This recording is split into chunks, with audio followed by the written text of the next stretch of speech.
had the privilege of spending time with Anthony Bourdain, and I am kind of curious Oh, yeah. what that was all about. Well, we got a call from the producers of the show of Parts Unknown, and it's kind of lovely, you know. They don't just like say, "Oh, you want to be on the show." It's kind of like, "Oh, Tony wants to have a beer and stone crabs with you." You know, it's like so you're getting an invitation on a dinner date. You know, and so here's the thing: I don't drink beer. I don't have a refined palate, so I never learned to drink like wine or beer. I drink I'll drink booze. Same. But but we were going to Captain Jim's, a wonderful seafood restaurant in North Miami. A joint. It's a seafood joint. It's almost a dive, but it's an outstanding place. It's been there for decades. It's a got a great seafood market too there. And so of course I drank beer that night. You can see it on the table there, and we just had an absolute wonderful conversation, and it was on camera, of course, and then they were done shooting, and then we just sat there, and we didn't really do much eating on camera because we were talking, and we ate for a few shots, but then we just sat there for like the next 45 minutes or an hour with Tony, just talking, no cameras. The crew went off and ate, and someone, production manager or someone with the show, on the way out the door as they were loading up after dinner, said something that they probably tell all the guests, but they said it's very rare that he does that. They said usually he, like, when we're done shooting, he kind of bows out and says goodnight, and they said it's very rare that he hangs out and eats and drinks and talks like that. Again, I figured they just told that to everybody to flatter us, but I did find it very, very flattering, and I was very honored then, and I'm even more honored now when you realize, I thought there was going to be a great many more decades of people who are going to have the opportunity to have that experience with Tony, and unfortunately we lost him.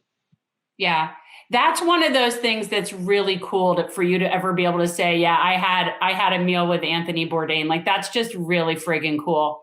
Like, I have a friend who got to see Queen live in concert, and I kind of feel the same way about that. Like, I only know one person. I have one friend that I met that has seen Queen live, and I think of this as sort of like that. Like, it's just one of those really cool things that not a lot of people have gotten to do.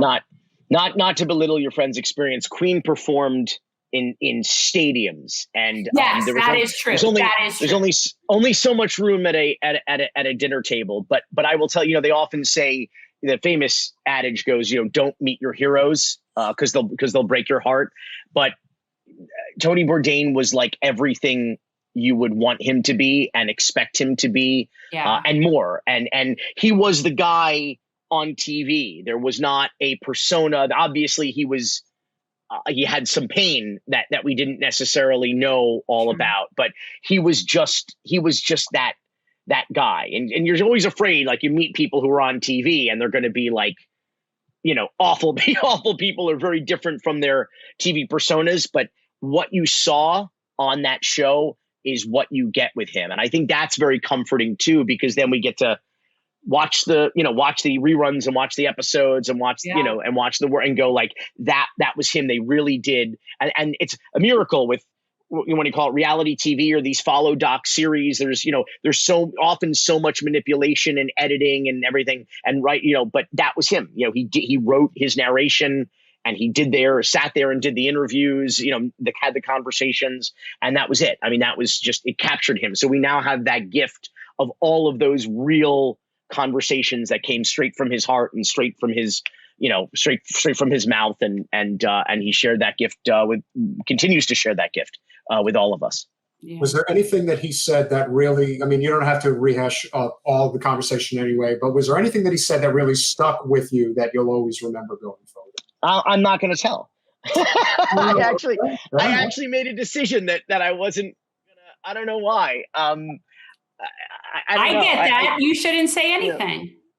It felt like when the camera stopped rolling, it felt like, when you're, I'm a journalist. When someone says off the record, it's it's off the record. And I respect that. And that was, you know, what it was. And it's not like there was anything so intimate or anything so secret, but like, you know, it was just, it was me and Alfred Spellman, my producing partner, and Tony Bourdain talking. You know, that's really all it was. And it was everybody. I mean, you can see the looks on our faces there. I mean, it was every bit like that off camera as it was on camera. I mean, it was just a blast, and it was funny and insightful and warm. And I will say this, he is just the most wonderful listener. That's the thing too. He had questions for us that he wanted to know the answer to. Like, he was genuinely intellectually curious, you know, wanted to know about our work, wanted to know about Miami, felt like, you know, there was a little bit of a Rosetta Stone here, which I think Miami is, you know, and not a lot of people can translate it and make sense of it. And so we had that conversation, and it was unforgettable. And I'm very grateful for it. Thanks for watching.